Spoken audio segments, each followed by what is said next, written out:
Now, welcome children. Today in class 9 science, I have brought tissues chapter to you. अभी हम लोग tissues का chapter discuss कर रहे हैं और आज सेकेंड पार्ट में हम बात करेंगे परमानेंट प्लांट टिश्यू के बारे में। इससे प्रीवियस वीडियो में हम लोग डिस्कस कर चुके हैं मेरिस्टेमेटिक टिश्यू के बारे में, जिसमें मैंने आपको बताया था कि वो जो टिश्यूज हैं वो ऐसे सेल्स के बने हुए हैं जिनका काम सिर्फ डिवाइड करके उसके अंदर नंबर ऑफ सेल्स को इंक्रीज करना। तो जब ये मेरिस्टेमेटिक टिश्यू के जो सेल्स आपके डिवाइड होके नए बनते हैं, कुछ टाइम के बाद डिवीजन उनके अंदर बंद हो जाता है। जो मतलब पहले जो बने डिवाइड हुए, फिर वो डिवाइड हुए, फिर डिवाइड हुए, तो जो पुराने सेल्स हैं वो अपना कोई स्पेसिफिक शेप साइज एक्वायर करके एक पर्टिकुलर फंक्शन परफॉर्म करते हैं, जिसमें फिर हम इनको क्या बोलते हैं, परमानेंट प्लांट टिश्यू बोलते हैं। सो यू कैन से the meristans that have lost their capacity to divide are called as permanent plant tissue। यानी कि परमानेंट प्लांट टिश्यू क्या है, वो मेरिस्टेमेटिक टिश्यूज जो अपनी डिवीजन की कैपेसिटी से को लूज कर चुके हैं, उनके अंदर अब डिवीजन की कैपेसिटी नहीं रहती है, वो पुराने हो चुके हैं, ओल्ड हो चुके हैं, मैच्योर हो चुके हैं, तो वो ही आगे चल के परमानेंट प्लांट टिश्यू को फॉर्म करते हैं। Now these cells of permanent plant tissue have got fixed shape, size and thickness। तो ये भी मैंने आपको भी बताया कि जो मेरिस्टेमेटिक हैं, जब वो फिक्स शेप, साइज और थिकनेस ले लेते हैं तो उनको हम परमानेंट प्लांट टिश्यू का नाम देते हैं। फिर इसके अंदर ये सेल्स डेड या लिविंग भी हो सकते हैं। They are made up of dead और living sales.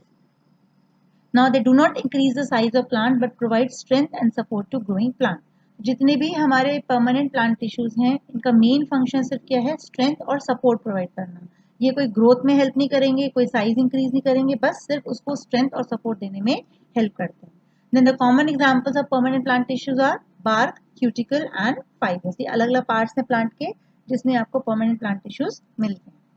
Now, depending on organization, they are of two types, simple and complex। तो जितने भी हमारे परमानेंट प्लांट टिश्यूज हैं, इनको हम दो कैटेगरी में बांटते हैं। एक हम उनको सिंपल बोलते हैं, जिसमें कि एक ही टाइप के सेल्स प्रेजेंट हैं, और एक कॉम्प्लेक्स, जिसमें अलग अलग सिंपल परमानेंट टिश्यूज ज्वाइन करके एक कॉम्प्लेक्स स्ट्रक्चर को फॉर्म करते हैं। तो चलिए देखते हैं कैसे हमारी इसकी ऑर्गेनाइजेशन है परमानेंट प्लांट टिश्यू की। अभी मैंने आपको बताया ये दो पार्ट्स में डिवाइडेड है, सिंपल परमानेंट और कॉम्प्लेक्स परमानेंट। अब सिंपल परमानेंट में क्या क्या चीजें रहती हैं, they are made up of one type of similar size cell. यानी कि इसके जितने भी सेल्स होंगे उनको ऑलमोस्ट साइज जो होगा वो सेम होगा, एक ही तरह के सेल्स होंगे। अगर थिकन है तो सारे थिकन होंगे, अगर थिकन नहीं है तो कोई भी थिकन नहीं होगा। स्पेसेस होंगी तो सबके बीच में होंगे, नहीं तो किसी के बीच में भी नहीं होंगे। Then they do not divide. ये मेन इनका इंपॉर्टेंट फीचर है कि ये डिविजन्स नहीं होते इनके अंदर, जितने सेल्स वहां है वही डिफरेंशिएट होकर उसको फॉर्म करें।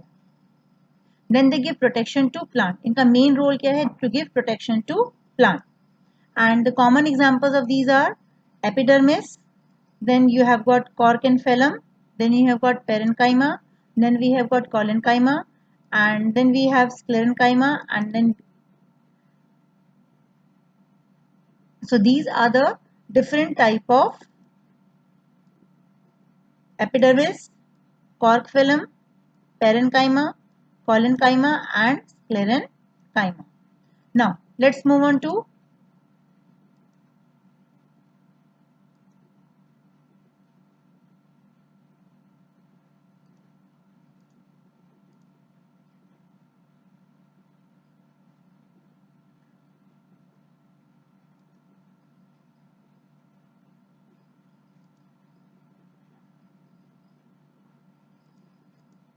next type, which is your complex permanent tissue। Now this complex permanent tissue is made up of one or more type of simple tissues that work together to carry a common function। अभी कैसे बने होते हैं हमारे complex permanent tissues, ये complex permanent tissue एक या एक से ज्यादा सिंपल आपके जो परमानेंट टिश्यूज हैं उनको ज्वाइन करके बनाए जाते हैं। लाइक इसमें आपका पेरेंकाइमा, कॉलेनकाइमा, स्क्लेरेंकाइमा के कुछ कुछ पार्ट्स मिलके एक कॉम्प्लेक्स स्ट्रक्चर को फॉर्म करते हैं, जिसमें कि फिर उसका कॉमन फंक्शन रहता है प्लांट में। Now what is that common function, it helps in transport of materials in the plant. इसका मेन रोल क्या है, it helps in transportation of substances inside the plant. और इसके कॉमन एग्जांपल्स कौन से हैं, जाइलम एंड फ्लोएम। तो xylem और जो ये फ्लोएम आपके प्रेजेंट हैं, इनको हम बोलते हैं complex permanent tissue of plant, and collectively they are called as vascular bundle. तो वेस्क्यूलर बंडल कुछ नहीं होते, they are the group of xylem and phloem together, जिसको हम कलेक्टिवली वेस्क्यूलर बंडल के नाम से जानते हैं। चलिए, now depending on the function, simple permanent tissue can also be grouped as। Simple permanent tissue को डिपेंडिंग ऑन इट्स फंक्शन हम कैसे ग्रुप करते हैं? As protective as well as your supportive. यानी कि जो हमारा सिंपल परमानेंट था कौन सा था? एपिडर्मिस था, कॉर्क फिलम था, हमारा पैरेन्काइमा, कॉलेनकाइमा, स्क्लेरेन्काइमा। तो इनको फर्दर हम ग्रुपिंग कर सकते हैं प्रोटेक्टिव टाइप के परमानेंट टिश्यूज और सपोर्टिव टाइप के परमानेंट टिश्यू। जो कि परमानेंट टिश्यू का काम क्या था? Protection and support.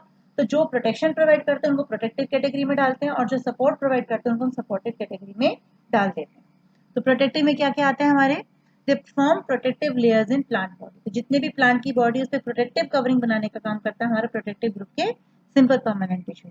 और सपोर्टिव वाले क्या कर, और इसमें एग्जांपल्स कौन से रहेंगे प्रोटेक्टिव में? आपके एपिडर्मिस और कॉर्क, ये जिसको हम फेलम भी बोलते हैं।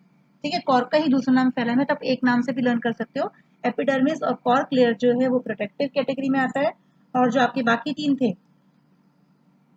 जिसका काम आपका ये प्रोटेक्शन प्रोवाइड करने का, इसके अंदर कैटेगरी कौन सी आती है? पैरेन्काइमा की, कॉलेनकाइमा की और स्क्लेरेन्काइमा की। अब इनके टाइप्स आगे कैसे डिफरेंशिएटेड है उनको भी हम आगे डिस्कस करेंगे वीडियो में। तो सबसे पहले हम बात करते हैं एपिडर्मिस की। तो ये एपिडर्मिस हमारा कैसा टिश्यू हुआ? Epidermis is a protective simple permanent tissue. Protective है क्योंकि प्रोटेक्शन प्रोवाइड कर रहा है, सिंपल है क्योंकि एक ही टाइप के सेल्स का बना हुआ है, परमानेंट है क्योंकि इसमें डिविजन्स नहीं होंगे। तो चलिए देखते हैं इसके बारे में। It is made up of single layer of cells that are elongated or flattened without any intercellular space. तो यानी कि इसके अंदर कोई भी इंटरसेल्युलर स्पेस नहीं होती है।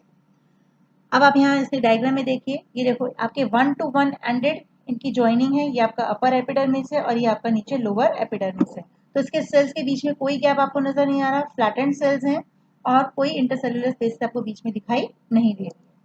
Now externally they are covered by single layer of cuticle made of waxy substance called cuticle. अब इसका जो बाहर का पार्ट है, ये अपर एपिडर्मिस का पार्ट और ये देखो नीचे लोअर एपिडर्मिस का पार्ट, दोनों के ऊपर एक प्रोटेक्टिव लेयर रहता है क्यूटिन नाम के सब्सटेंस का, जो वैक्स होता है, वैक्सी सब्सटेंस है। वैक्सी मतलब जो चिकना होता है, जो वाटर प्रूफ होता है और वाटर के इवेपोरेशन को सरफेस से प्रिवेंट करता है। तो यहाँ पे जो वाटर अगर ये नहीं होगा तो इमीडिएटली सारा पानी बाहर निकल जाएगा, तो that will result in dryness of leaf और dryness of the part of plant. So that's why it will not be able to survive. तो उसको प्रोटेक्शन देने के लिए क्यूटिकल लेयर भी इसके ऊपर एक प्रेजेंट रहती है। Now it is broken at some places to form pores called stomata. अब जो लोअर एपिडर्मिस है, डिपेंड करता है हमारी लीफ कौन सी है, ये हमारा पार्ट कौन सा है प्लांट का। तो एपिडर्मिस कुछ कुछ जगह पे ब्रोकन रहता है, इस ब्रोकन पॉइंट को हम बोलते हैं स्टोमेटा। जो स्मॉल पोर्स बीच बीच में प्रेजेंट रहता है उसको हम क्या बोलते हैं? स्टोमेटा बोलते हैं। और स्टोमेटा के इमीडिएटली साथ में आपके जो सेल्स होते हैं उनको हम बोलते हैं गार्ड सेल्स। एपिडर्मिस के वो सेल्स जिनके पास ओपनिंग होगी वो कहलाएगी गार्ड सेल्स, और इन गार्ड सेल्स में ही हमारा क्लोरोप्लास्ट प्रेजेंट रहता है, बाकी एपिडर्मिस से कहीं पे भी क्लोरोप्लास्ट नहीं होता। So you can say guard cells are the part of epidermis which have got chloroplast. बाकी सारा एपिडर्मिस जो होता है वो कलरलेस रहता है। तो आप एक तरह से कह सकते हो कि यहाँ पे भी फोटोसिंथेसिस होगा, जहाँ पे भी ग्रीन पिगमेंट्स होते हैं, क्लोरोप्लास्ट रहता है, वहाँ पे फोटोसिंथेसिस होता है। तो एपिडर्मिस में कहीं पे भी फोटोसिंथेसिस नहीं होता, सिर्फ गार्ड सेल्स में ही फोटोसिंथेसिस होता है। अब उसका एक अलग सिग्निफिकेंस है, वो आप जब बड़ी क्लासेस में जाओगे तो वहां आपको बताया जाएगा कि गार्ड सेल्स में फोटोसिंथेसिस होने से क्या फायदा होता है प्लांट को। चलिए अब यहाँ देखते हैं कि डायग्राम जिसमें कि आपकी जो लीफ है इसका आपको वर्टिकल सेक्शन दिखाया गया। वर्टिकल मीन्स उसकी लेंथ में आपको सेक्शन दिखाया गया, उसकी गहराई में सेक्शन दिखाया गया। लीफ की जो मोटाई होती है उसका सेक्शन नहीं है। तो आप यहाँ देख सकते हो, I've lost my mouse out here. Now see here, this is the upper layer of epidermis. ठीक है, ये इसका लोअर लेयर है एपिडर्मिस का। यहाँ नीचे आप देखो छोटे छोटे ओपनिंग है, पूरा ही एपिडर्मिस है। ये जितना भी आपको दिख रहा है नीचे सारा एपिडर्मिस है। इसे उसके साइड से हमने कटिंग किया तो उससे हमको उसके सेल के बॉक्सेस दिखाई दे रहे हैं। ठीक है, तो ये जो फ्लैटेंड सरफेस है एपिडर्मिस का, इसमें बीच बीच में जगह जगह पे आपको ये पोर्स दिखाई दे रहे हैं। इन पोर्स को हम बोलते हैं स्टोमेटा, और इनके चारों तरफ जो आपको ये दिखाई दे रहा है बीन शेप के जो सेल्स ये दिख रहे पाइप जैसे, ये है हमारे गार्ड्स। ठीक है, अपर सरफेस पे नहीं होते हैं, लोअर सरफेस पे प्रेजेंट रहते हैं। और इसके ऊपर एक प्रोटेक्टिव वैक्स कवरिंग है जिसको हम क्यूटिकल बोलते हैं। और ये बाकी के अलग अलग सेल्स हैं, इसके अंदर आपके पैरेन्काइमा के सेल्स हैं, ये आपके वेस्कुलर बंडल्स जा रहे हैं बीच में से। So this is how the different tissues are arranged in the leaf. चलिए अब नेक्स्ट टिश्यू की बात करते हैं। अब आपको ये दिखाई दे रहा है यहाँ पे, this is a type of protective again layer found in the plants which is made up of dead cells। यहाँ देखो कोई इसमें प्रोटोप्लाज्म नहीं है, कोई न्यूक्लियस नहीं है, सिर्फ खाली बॉक्सेस दिखाई दे रहे हैं आपको, एम्प्टी सेल्स दिखाई दे रहे हैं। तो remember what Robert brown has seen, sorry Robert Hooke has seen in his microscope, he has seen these dead cells under the microscope, इसको बोलते हैं कॉर्क सेल्स। देख रहे हो यहाँ पे हनी बी के जो कंपार्टमेंट्स होते हैं वैसे ही आपको दिखाई दे रहे हैं. So this was what Robert Hooke has seen in his microscope. So this is cork or phloem. Now outer layers of old roots and stem become hard and are called as cork. तो जितनी भी old roots पुरानी stem हो जाती हैं, पुरानी roots होती हैं, तो उनके जो dead layers बन जाते हैं, जो dead cells हो जाते हैं, वो cork के रूप में convert हो जाते हैं. Now epidermal layer loses its living cells and then turn into dead cells of cork with thick wall. इनकी walls thickened हो जाती हैं, जो उसको एक additional support जो है वहाँ पर provide कर रही हैं. Function कुछ नहीं, सिर्फ providing the extra support to the plant. Then they do not have any intercellular spaces क्योंकि ये आपके epidermis के बने हुए हैं. एपिडर्मिस में कोई स्पेस था नहीं, तो एपिडर्मिस के सेल जब डेड हो जाते हैं तो सिर्फ आउटर स्केलेटन जो बचा रह जाता है वहां पे, आप उसको कह सकते हो कि वो कॉर्क बन जाता है. Then they lack protoplasm and are filled with resins और टैनिन्स. अब जनरली इसके अंदर जो एम्प्टी स्पेस है तो किससे भरी रहती है? रेजिन्स. रेजिन्स होते हैं केमिकल्स जिनको जो स्टिकी होते हैं, और टैनिन्स जो कलर प्रोवाइड करते हैं उनको हम टैनिन्स को डाइज भी बोलते हैं. तो आपको इस लेयर में से कई बार टैनिन्स मिलते हैं कुछ प्लांट्स के अंदर से, किसी में से गम्स मिलता है. सब में गम नहीं भरता, सब में टैनिन नहीं होता, कुछ में आपको गम या टैनिन के फॉर्म में वो फ्लूइड्स उसके अंदर मिल जाते हैं. Now the main function is to protect older roots and stem. तो जितनी roots और stem पुरानी हो चुकी हैं उनको प्रोटेक्शन देने का काम ये कॉर्क करता है. Then they commercially used for making sports good insulation as it is tough, waterproof, elastic and compressible. तो ये इलास्टिक है, थोड़ा कंप्रेसिबल रहता है, तो इसको हम बहुत सारे आर्टिकल्स में यूज करते हैं. आपकी क्रिकेट की बॉल इससे बनती है, शटल कॉक का बेस इससे बनता है, आपके स्पोर्ट्स के बहुत सारे आर्टिकल्स जो हैं वो कॉर्क से बनाए जाते हैं. तो जहाँ पे हमें सील बनानी है, जहाँ पे हमें उसको लीक प्रूफ बनाना है, वहां पे हम कॉर्क की लेयर का इस्तेमाल कर सकते हैं. Now next you can see here, this is another layer of permanent tissue, simple permanent tissue made up of flattened cells. ये इसका लॉन्गिट्यूडनल सेक्शन में लेंथ वाइज इसको काटा गया और ये उसका फ्लैट सेक्शन है आपका. तो आप देख रहे हो यहाँ पे छोटी छोटी इसमें कुछ कुछ जगह पे हल्की सी इंटरसेलुलर स्पेसेस, इसमें ज्यादा इंटरसेलुलर स्पेसेस नहीं होती हैं. This is the living cell, layer of living cells having protoplasm, having nucleus. और न्यूक्लियस इसमें कैसा दिखाई दे रहा है आपको? इलोंगेटेड दिखाई दे रहा है.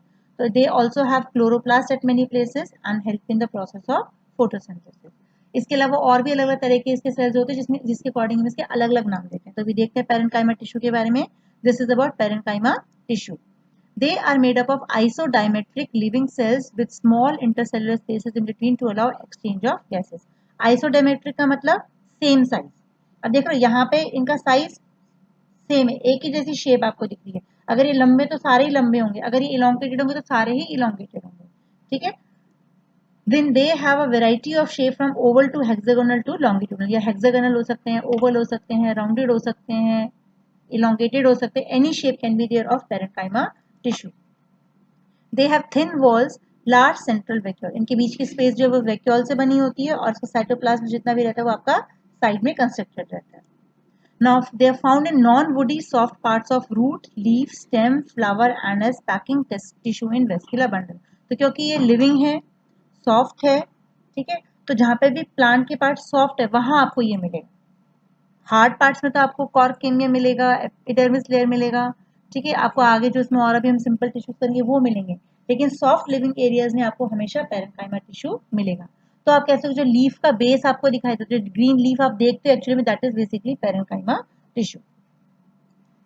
Now these are the different type of parenchyma tissues depending upon the type of things which are found in its cytoplasm. अब ये नॉर्मल पैरेन्काइमा है, सिंपल पैरेन्काइमा है. यहाँ पे पैरेन्काइमा के अंदर जो एम्प्टी स्पेस है, जो उसका जो वैक्यूल वाला एरिया, वहाँ पे बहुत सारा स्टार्च ग्रेन स्टोर हो जाता है, तो उसको हम बोलते हैं स्टोरेज पैरेन्काइमा. वो पैरेन्काइमा टिश्यू जहाँ पे स्टार्च की स्टोरेज हो रही है. फिर एरेन्काइमा जहाँ पे इंटरसेलुलर स्पेसेस बहुत ज्यादा होती हैं और उसमें एयर भरी रहती है, जैसा कि आपका मीजोफिल सेल्स होते हैं, right.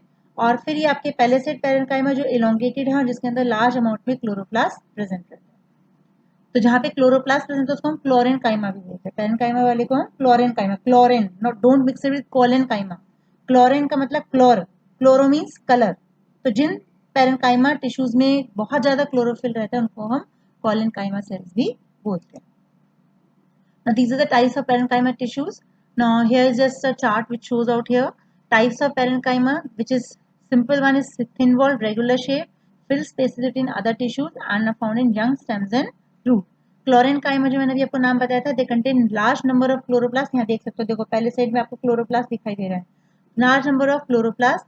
They help in photosynthesis, found in leaves, green stem and green fruits. Then storage parenchyma जो आप यहाँ पे देख सकते हो, इसके अंदर large amount of starch stored है and they store the nutrient they found in the bulb, storage, roots, fruits and seed. यहाँ पे भी आपको जो ऐसा फ्रूट है, फ्रूट में आपको स्टार्च मिलता है, रूट्स में आपको स्टार्च मिलता है, ग्रेन्स में आपको स्टार्च मिलता है. तो उस सब जगह पे आपको जो पेरेन्काइमा मिलेगा वो स्टोरेज पेरेन्काइमा टाइप मिलेगा. लीफ जहाँ पे फोटोसिंथेसिस हो रही है वहां पे आपको क्लोरेन्काइमा के फॉर्म में मिलेगा पेरेन्काइमा. ठीक है. बाकी जहाँ पे फिलिंग बनानी है, यंग रूट स्टेम्स है, वहां पे आपको नॉर्मल पेरेन्काइमा मिलेगा. देन वाटर स्टोरिंग पेरेन्काइमा जहाँ पे large amount of food vacuole present है और उसमें पानी भी भरा रहता है. तो that is found where the plants have got, specially वो प्लांट्स जहाँ पे पानी की कमी होती है, जिनके आसपास पानी की कमी होती है, उनके अंदर आपको वाटर स्टोरिंग पेरेन्काइमा मिलेगा. सक्यूलेंट होता है, उनके अंदर फ्लूइड भरा रहता है. इसके एग्जाम्पल आप जैसे एलोवेरा देख सकते हो, एलोवेरा के अंदर कितना फ्लूइड रहता है. ठीक है. कैक्टस देख सकते हो, कैक्टस के अंदर बहुत फ्लूइड होता है because it is made up of water storing parenchyma. Then aerenchyma, ये आपको मिलता है एक्वेटिक प्लांट्स के अंदर. एक्वेटिक प्लांट्स के जो सेल्स होते हैं वो जो पेरेन्काइमा सेल्स होते हैं उसमें एयर भरी होती है, बीच में बहुत सारी एयर जो उसको लाइट बनाती है, उसको फ्लोट करने में हेल्प करती है. So contains large intercellular spaces filled with water. It stores oxygen, carbon dioxide and enable the leaves to float on the water surface. तो ये आपको एक्वेटिक प्लांट में मिलेगी. तो अलग अलग फंक्शंस के अकॉर्डिंग पेरेन्काइमा थोड़ा थोड़ा आपको मॉडिफाइड मिलता है. सिंपल जो फिलिंग के लिए यूज हो रहा है, क्लोरेन्काइमा जहाँ पे फोटोसिंथेसिस हो रही है, स्टोरेज जहाँ पे आपको फ्रूट्स, रूट्स, बल्ब्स इस तरह की जगह पे मिलेगा आपको, वाटर स्टोरेज जहाँ पे आपका पानी की कमी है, जो आपके आप कह सकते हो कि plants which grow in scanty water, वहां पे आपको मिलेगा ये. और एरेन्काइमा जहाँ पे आपके एक्वेटिक प्लांट्स हैं. तो ये मॉडिफिकेशंस एक्चुअली में अडेप्टेशंस है प्लांट की, जो उसको अपने एनवायरनमेंट में सर्वाइव करने में हेल्प करती है या उस पार्ट को अपना फंक्शन परफॉर्म करने में हेल्प करती है. Now, functions of parenchyma tissue, they help in storage of food and transport through itself. Main function इनका storage है और transportation का है. Then they work like a packaging tissue to fill spaces. जैसे कि आपका मैंने बताया था simple parenchyma packaging tissue के रूप में fill होता है. Packaging tissue मतलब जो दूसरे tissues के बीच की spaces को भरने में काम करता है. Then they are metabolically active क्योंकि ये living cell है तो उसमें सारा metabolism होता है, सारे body के reactions होते हैं plant के. And some places it bears chloroplast and is called chlorenchyma. ये important point है इसका. And participate in photosynthesis. Example mesophyll cells. Mesophyll और palisade cells जो हैं वो आपके chlorophyll rich होते हैं. And they are basically parenchyma tissue only. Now next category of the simple parenchyma tissue is collenchyma. जो आपका permanent का next category है वो है collenchyma. अब जब पेरेन्काइमा के ही सेल्स उसमें कुछ पुराने हो जाते हैं तो उनके कॉर्नर्स पे थोड़ा थोड़ा डिपॉजिट आना शुरू हो जाता है. जो उनकी एम्प्टी स्पेसेस होती है वहां पे आप ये देख सकते हो. जैसे सपोज आप इसका एक एग्जांपल हो तो इसके जितने भी एजेस है वहां पे ये आपको डिपॉजिट्स दिखाई दे रहे हैं. डिपॉजिट्स ऑफ लिग्निन, सेल्यूलोज इस तरह का रहता है और जो इसको हार्ड बनाता है. तो again now this is a process of simple tissue turning into complex tissue. ठीक है. पहले आपके मेरिस्टेमेटिक टिश्यू थे वो सिर्फ डिवाइड करते हैं, फिर वो मैच्योर होते हैं, पेरेन्काइमा बनाते हैं. अब पेरेन्काइमा के कुछ सेल जब और आगे मैच्योर हो जाते हैं, उनकी थिकनिंग शुरू हो जाती है, तो उनको हम आगे नाम क्या देते हैं, कॉलेनकाइमा. पेरेन्काइमा कॉलेनकाइमा में डिफरेंस क्या है कि पेरेन्काइमा के अंदर इंटरसेलुलर स्पेसेस हैं, उसमें कोई भी वॉल थिकनिंग नहीं मिलती है, और कॉलेनकाइमा में सिर्फ हमें उसके कॉर्नर्स पे वॉल थिकनिंग दिखाई देती है. ये देख रहे हो लेंथ वाइज आप देख रहे हो इसको. यहाँ देखो इसके जो कॉर्नर है, जो इंटरसेलुलर स्पेसेस थी वहां पे आपकी डिपॉजिट इसके अंदर शुरू हो जाती है. So this is your collenchyma tissue. They are made up of elongated living cells that are thickened at the corner. अभी भी ये living है, dead नहीं हुए हैं, लेकिन इनके corners पे thick deposit जो होने वो शुरू हो जाते हैं. They have their intercellular spaces are absent. तो जो भी intercellular spaces थी वो thickening से भर गई. Now they are found in leaf stalk layers below epidermis of leaf stem of dicot plants and are not found in monocot plants. तो collenchyma tissue आप कह सकते हो कि एक तरीके से dicot plants का characteristic feature है. आपको ये सब डाइकॉट प्लांट्स में देखने को मिलता है, उनकी लीफ में, उनकी स्टेम में, उनकी रूट्स में आपको कॉलेनकाइमा टिश्यू के जो लेयर्स हैं वो दिखाई देते हैं. Now function of this collenchyma tissue, it is a mechanical tissue giving strength and elasticity to plant. इसका अगेन रोल क्या, क्योंकि देखो थिकनिंग होगी तो वो स्ट्रांग हो जाएगा, प्रोटेक्टिव हो जाएगा, उसकी स्ट्रेंथ बढ़ जाएगी, तो इसलिए वो आपके प्लांट को इलास्टिसिटी प्रोवाइड करेगा और स्ट्रेंथ प्रोवाइड करेगा. And it will prevent tearing of leaf. Specially जो लीफ में ये प्रेजेंट होता है, लीफ की वजह से फटती नहीं है. आप लीफ को टच करोगे तो टूट नहीं जाती, फट नहीं जाती है बीच में से, because you got large amount of collenchyma tissue also present in the layers. Now some collenchyma bear chloroplast and participate in photosynthesis. कभी-कभी पे कुछ जगह पे आपके collenchyma में chloroplast भी present रहता है और ये photosynthesis में भी role play करता है आपका. Now next type of tissue is, अभी हम सिंपल से कॉम्प्लेक्स की तरफ जा रहे हैं. I told you पहले आपका सिंगल सेल था जो सब डिवाइड करा था, फिर आपकी है सिंपल परमानेंट टिश्यूज जिसमें कि पैरेन्काइमा था, आपका normal cells end to end arrange है, बीच में इंटरसेलुलर स्पेसेस प्रेजेंट थी, लिविंग सेल्स थे, फिर हमारे पास आए थे कॉलेनकाइमा जिसके एजेस पे आपके डिपॉजिट होना शुरू हो जाता है. नाउ कम्स द स्क्लेरेनकाइमा, जैसे कि आपको नाम दिखाई दे रहा है sclerenchyma.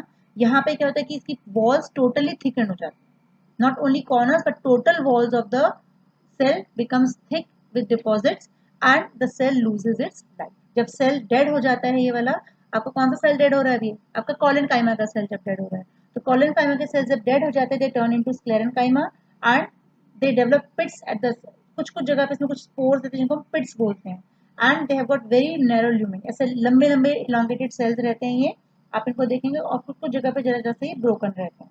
So this helps in exchange of material in between and they are generally known as the fibres of the plant. तो स्क्लेरेनकाइमा टिश्यू के बारे में क्या डिटेल्स है हमारे पास में, they are made up of highly elongated spindle shaped dead cells that have highly thickened cell wall. इसकी main feature क्या है कि इसकी जितनी भी सेल वॉल है वो बहुत मोटी हो जाती है. मोटी किससे होगी, डिपॉजिट से होगी.